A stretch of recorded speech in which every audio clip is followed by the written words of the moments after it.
Bienvenue dans le Real Talk de la fille en forme. Ici, on jase vrai, sans filtre, avec bienveillance et passion. Prépare-toi à déconstruire certains mythes dans le domaine du mieux-être et à mieux comprendre ton corps. Parce que la santé optimale, c'est pas juste une question de chiffres sur une balance, c'est de l'harmonie. Une alimentation saine et équilibrée, du sport au quotidien, un système hormonal stable et surtout, un grand amour pour soi-même. Mon objectif, t'aider à bâtir une vie où tu te sens forte, énergique et bien dans ta peau, dans la joie et sans culpabilité. Prête à te transformer? C'est parti! Bon matin, bon midi, bonsoir ma belle amie, j'espère que tu vas bien en ce début de septembre! Wouhou! Qui dit début de septembre, que tu sois maman ou pas, dit la frénésie de la rentrée, la frénésie du retour de vacances, le fameux retour à la routine. Et on le ressent dans l'air, hein? Il y a comme une énergie différente. On dirait que le rythme vient d'être décuplé. On se sent complètement aspergé par le tourbillon de la vie, des tâches, du retour à la vie normale. Et donc, des fois, c'est peut-être un peu plus difficile de se remettre en priorité. C'est peut-être un peu plus difficile de justement reprendre le rythme qu'on avait si bien acquis avant que l'été commence. Et bien, entre le boulot, les enfants, les repas, les activités, souvent, on va se mettre en dernier puis on va se dire, ben quand j'aurai le temps, je recommencerai à bouger. Quand j'aurai le temps, je me referai mon gant massant. Quand j'aurai le temps, quand j'aurai le temps, quand j'aurai le temps. Oui, mais sauf que le temps, ça ne s'achète pas. Et tu le sais comme moi que probablement que le temps ne viendra jamais si tu ne le prends pas. Et il y a la fameuse phrase que tout le monde dit, surtout les agents de bar. Si tu ne mets pas ton masque à oxygène avant, ça se peut que tu ne puisses pas aider les autres autour de toi. Donc, mets ton masque à oxygène avant de commencer à aider les autres. Et là, j'en suis très consciente. Nous sommes des femmes. On a tendance à être un petit peu plus dans l'altruisme. On s'est fait dire qu'il fallait aider notre prochain, qu'il fallait être fine, qu'il fallait être belle, qu'il fallait être toutes ces choses-là. Mais quand est-ce qu'on nous a appris à être égoïste puis se dire je dois prendre soin de moi d'abord et avant tout pour avoir mon verre complètement plein et ensuite pouvoir aider les autres? On ne s'est pas vraiment fait dire ça. On se le fait dire de plus en plus maintenant, mais ça reste que dans notre inconscient, c'est pas nécessairement ce qui est naturel pour nous. Donc, on est confronté à devoir passer tout le monde avant nous, notre chum, nos enfants, notre employeur. Puis, à un moment donné, on se rend compte qu'on s'oublie, on se rend compte qu'on n'est vraiment pas où est-ce qu'on voudrait être dans la vie.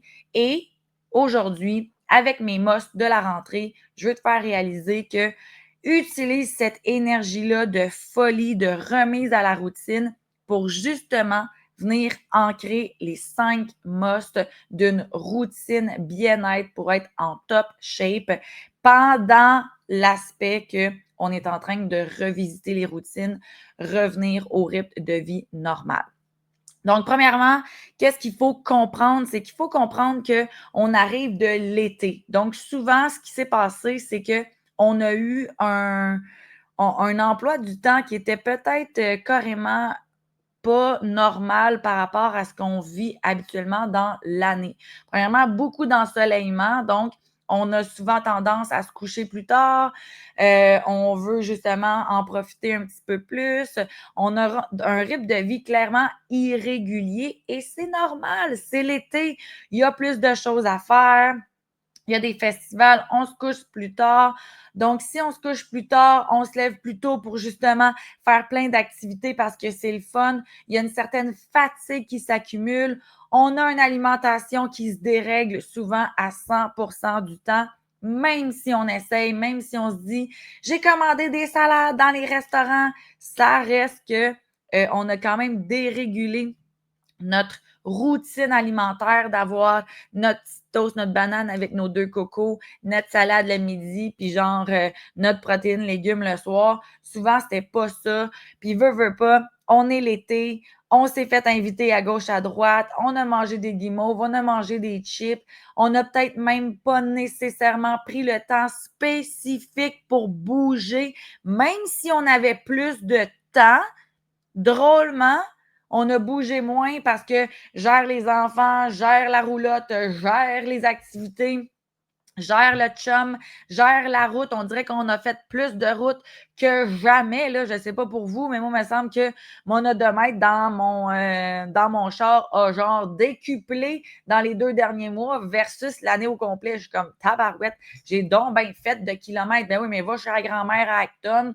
Après ça, va-t'en en Ontario. Après ça, va-t'en à Québec. Hey, ça a l'air le coup, il y a quelque chose à Montréal. On s'en va à Montréal. Fait il y a une certaine normalité que le retour à la routine, c'est de se rendre compte que l'été, ben, on a complètement été dans quelque chose qui s'appelle tout sauf une routine. OK? Même si on s'est brossé les dents tous les soirs, c'est à peu près la seule affaire qu'on a maintenue de notre routine. Fait que là, quelles sont les 5 choses, à mon avis, que l'on doit absolument se dire stop, je prends un moment avec moi et je mets ces 5 choses-là en place à partir de septembre pour m'assurer que d'ici la fin de l'année, donc les 4 derniers mois, septembre, octobre, novembre, décembre, on dirait que je me confirmais qu'il restait bien 4 mois. Donc, pour les 4 derniers mois, que je m'assure de reprendre ce rythme-là et de me reprioriser à travers la santé et la mise en forme.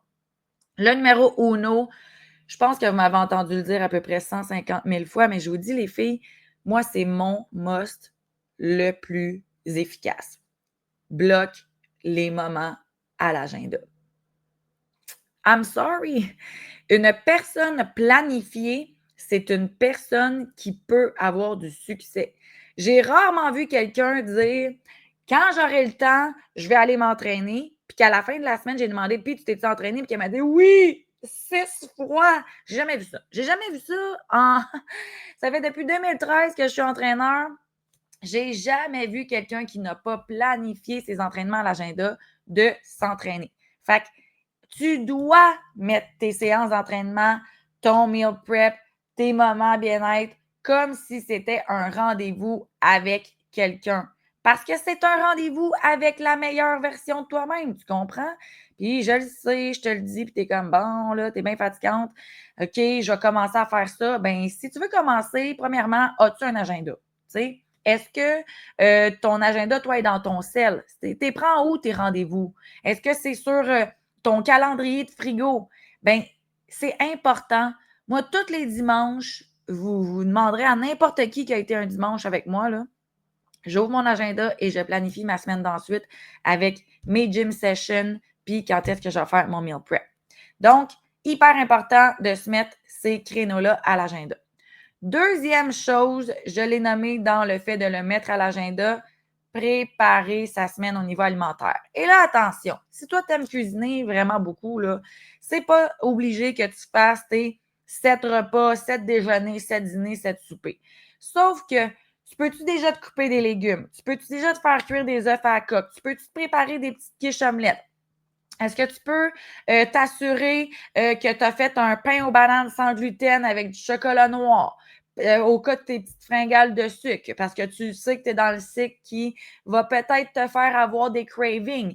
Est-ce que tu t'es préparé des petites affaires qui font en sorte que si tu as un go-to émotionnel, si tu as un go-to de faim ou quoi que ce soit, tu sais vers quoi tu vas te diriger. Tu n'as pas le temps parce que 4 matins sur 5 cette semaine, ton boss t'a demandé de rentrer plus tôt pour un meeting de XYZ. Ben, prépare-toi des overnight oatmeal d'avance. Prépare-toi des puddings de chia. Va t'acheter des pocs de vive. Comme prépare ta semaine alimentaire pour t'assurer que ton go-to émotionnel se dirige pas vers la facilité de la malbouffe. Et ça, c'est quelque chose qui se prépare d'avance. Fait que aussi simple que meal prep, recette simple, collation santé, go-to, merci, bonsoir. OK? Puis, je te dirais que ça aussi, c'est comme dans mes, big top là. Depuis que je suis redevenue célibataire, étant donné que c'était mon ex qui faisait la cuisine et donc je lui disais qu'est-ce que je voulais manger dans la journée puis s'était préparé et tout, ben, c'est clair que maintenant, étant donné que je finis des fois à 8 heures le soir, mon repas du soir, il est déjà prêt, je le fais réchauffer, je sais ce que je mange, au lieu de commander du Uber Eats, de me commander du Saint-Hubert ou whatever. Préparer sa semaine alimentaire selon l'emploi du temps qu'on a devant nous. Numéro 3, revois ton sommeil. Je sais, celui-là, selon moi, c'est le plus tough, OK? Parce que clairement, l'été, c'était cool. On se couchait tard, on se levait tôt ou on se levait tard. On s'en foutait un peu. On écoutait des films jusqu'aux petites heures du matin. On avait souvent des activités. Le sommeil, c'était la première affaire qui a passé un peu en dessous du pont. Là. On s'en foutait un peu. C'est pas grave parce que avec le soleil, on avait de l'énergie. Puis vu qu'on fait des choses qu'on aime, on était tout le temps comme yeah, yeah, yeah, la vie est belle. Puis au pire, on se prenait un petit gourou, puis on se prenait un petit café, puis hein, c'était pas grave. Quand on est de retour à la routine, quand on est de retour à un rythme de vie plus normal, c'est important de revoir son cycle de sommeil parce que ma belle amie, le sommeil, c'est dans les choses les plus importantes pour réguler ton cycle hormonal et pour donc t'éviter des fringales, t'éviter de l'irritabilité, t'éviter burn-out, dépression, humeur massacrante. Donc, oui, on doit revoir le cycle du sommeil. Puis si tu me dis, ouais, mais là, j'arrive pas à me coucher tôt, puis là, je peux pas comprendre comment ça que toi, à 9 heures, tu es dans ton lit. OK, mais si tu te couches à 11 heures, puis après ça, tu te demandes d'aller à 9 heures dans ton lit, il y a peut-être une petite gradation à aller chercher, là. Donc, peut-être que tu peux commencer à te fixer des petites routines du soir, te dire, bon, ben, dépassé 9 heures, je fais rien qui m'active en tant que tel. Je commence à me reprendre une petite tisane. OK, bon, ben, je vais réintégrer la lecture en soirée pour venir me calmer. Oups, je vais me faire un petit stretching à cette heure à partir de 8 heures, un petit yoga nidra pour m'assurer de venir calmer mon corps et donc le préparer pour un sommeil peut-être un peu plus tôt qu'en temps normal. On se fixe une heure limite. Je ne dépasserai pas 23 heures pour aller me coucher parce que je le sais, demain matin, il faut que je sois debout à 5h30 pour faire les boîtes à lunch, pour ci, pour ça, pour whatever, tu sais. Donc, donnez-vous minimum, surtout avec le retour à la routine, un genre de 7 heures de sommeil qui va vous aider à récupérer non seulement physiquement, mais mentalement. Parce qu'un sommeil déréglé, les filles, là, ça peut créer tellement de désavantages au niveau métabolique, autant au niveau de la clarté mentale, de l'humeur, de notre système hormonal. Donc, s'il vous plaît, must number 3, go to bed. Must numéro 4, et là, of course, que tu t'attendais à ce que j'allais le nommer, you need to move your body every day. Que ça soit un Tabata, que ça soit un power workout, please go work out your body. OK? Ça peut être une marche, ça peut être des étirements matinaux, ça peut être du stretching, ça peut être du pilates, ça peut être du Strong Nation qui s'en vient sur la plateforme à partir de la semaine prochaine. Ça peut être du Zumba, ça peut être un workout avec moi, ça peut être de la natation, du vélo. I don't care, OK? L'important, c'est que tous les jours, minimum 5 minutes, que tu aies un moment à toi pour bouger. Et là, je le sais, hein? Comme tout le monde me dit, j'ai pas le temps. Regarde, si tu n'as pas 4 minutes dans ta journée, là, prends 4 minutes de ta job, va t'enfermer aux toilettes, puis fais-toi un petit tabata de squat, là, puis tout le monde va être bien heureux. Puis, on le dira pas, ou en tout cas, fais-moi appeler ton employeur, puis dis, c'est la fille en forme qui m'a obligé de bouger dans les toilettes, tu sais. S'il te plaît, si tu ne prends pas maintenant le temps pour être en santé, ça se peut que tu doives prendre du temps plus tard pour être malade. Et sache que bouger, c'est dans les meilleures stratégies pour vieillir en santé et justement avoir une belle énergie métabolique. Donc ça, je pense que je t'en ai déjà parlé assez en long et en large. Donc, por favor, move your body. Et d'ailleurs, je suis dans un 30 jours d'essai gratuit en ce moment au niveau de la plateforme de la zone FitForm. Donc, si ça te tente de venir nous essayer, autant pour les petits workouts de 4 minutes que les power workouts de 10 minutes ou pour les vrais workouts de 30 minutes, why not coconut? You are so welcome to try it. Le lien est dans la bio. Maintenant, le 5e et non le moindre, qui dit retour à la routine, dit retour aussi à l'observation de nos pensées et de prendre soin de notre mental health. On a été à gauche, à droite, on a probablement sacré au bout du, du comptoir notre journaling. On n'a probablement pas nécessairement fait des gratitudes le soir avant de se coucher. C'est bien correct. On était dans une énergie un peu festive, justement, très enfantine, très, il n'y a pas de limite, comme c'est cool les vacances. Mais là, we need to go back, OK? We need to go back à ce qui nous faisait du bien, surtout avec le retour au travail qui souvent nous amène à, des fois, retrouver un peu de frustration, des fois, retrouver un peu de démotivation. C'est pas tout le monde qui aime sa job 24/7, là. Hein? Soyons d'accord.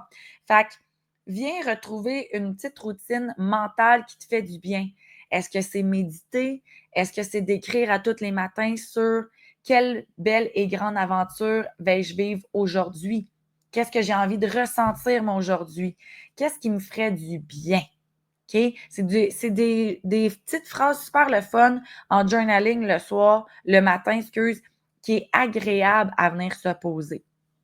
Les gratitudes du soir, ça, pour moi, c'est un non négociable. Maintenant, j'ai plus besoin de nécessairement de les écrire.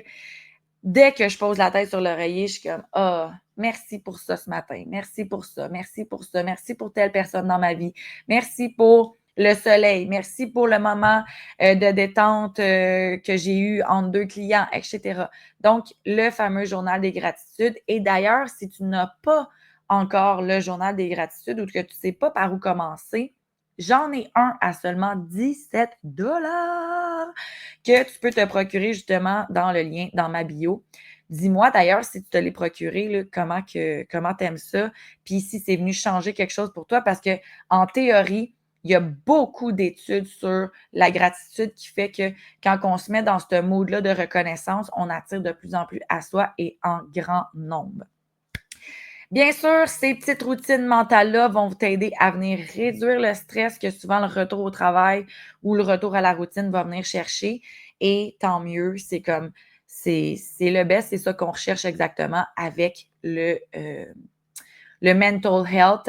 Et là, une dernière petite chose, tu pourrais aussi t'entourer de gens, tu pourrais écouter des podcasts comme ceux-ci, comme celui-ci, en fait, qui te fait du bien, puis qui t'emmène à justement te déposer 2 secondes et quart. Très important de comprendre parce que ça se peut que tu te dises « Hey, wow, c'est tous des bons conseils, tu as raison, je vais les mettre en application, je trouve ça super motivant. » Fuck la motivation, OK? La motivation ne sera jamais plus fort qu'un système bien établi. On doit viser sur des habitudes automatiques, sur des habitudes ancrées, plutôt que l'envie du moment d'être motivé ou quoi que ce soit. Donc, ça va être hyper important qu'en faisant tes 5 mosses de la rentrée, que tu te trouves aussi un plan B. Hein? De quoi tu parles? Ben oui, parce que ça se peut que tu te dises que hey, à 5 heures, je m'en vais m'entraîner, je m'en vais faire mon Zumba.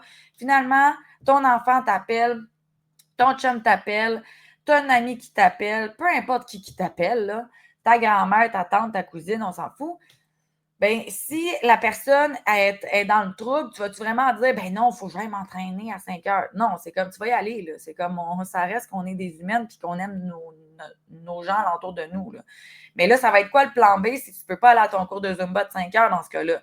Ben, si la journée déraille, c'est quoi les options rapides pour bouger? Ah, ben, quand que je reviendrai, je me ferai un petit tabata, je vais me connecter sur la plateforme de Mylène, puis je vais faire un power workout ou peu importe. C'est quoi un plan B au niveau alimentaire aussi? Finalement, tu pensais revenir à la maison pour luncher, tu es obligé de rester au travail. Ah, la seule affaire qu'il y a à la cafétéria, c'est genre du smoke meat. Ben, peut-être que ça ne te tente pas de manger ça. As-tu une collation dans ta sacoche? T'avais-tu emmené une petite boîte à lunch avec des légumes, avec des œufs à coque ou autre? Tout le temps avoir un plan B. Et je tiens à terminer en te rappelant, ma belle amie, que c'est loin d'être égoïste de prendre soin de soi, c'est nécessaire. Parce que quand on remplit notre verre à nous, on peut aider les autres à auto-remplir leur verre. Alors, ce que je te propose, étant donné qu'on est quand même dans un retour à la routine, c'est de choisir au moins un des mots que je t'ai donné et de le commencer maintenant. Maintenant, le today, right now. Que ce soit d'aller te chercher un agenda, que ce soit de bouger, que ce soit de faire du journaling, ta gratitude, que ce soit de prendre ton 30 jours gratuit avec moi via la plateforme, que ce soit de te commander ton cahier de gratitude que je vais mettre dans la bio. Peu importe, choisis-en un au moins et rappelle-toi que ton futur toi, la best version of you will thank you so much. Et j'ai bien hâte qu'on se fasse un high five à la fin de l'année et que tu me dises ces 5 must-là, c'était important que je les entende en ce début de septembre pour justement propulser les 4 derniers mois de l'année. I love you, my friend. On se revoit la semaine prochaine. Bye!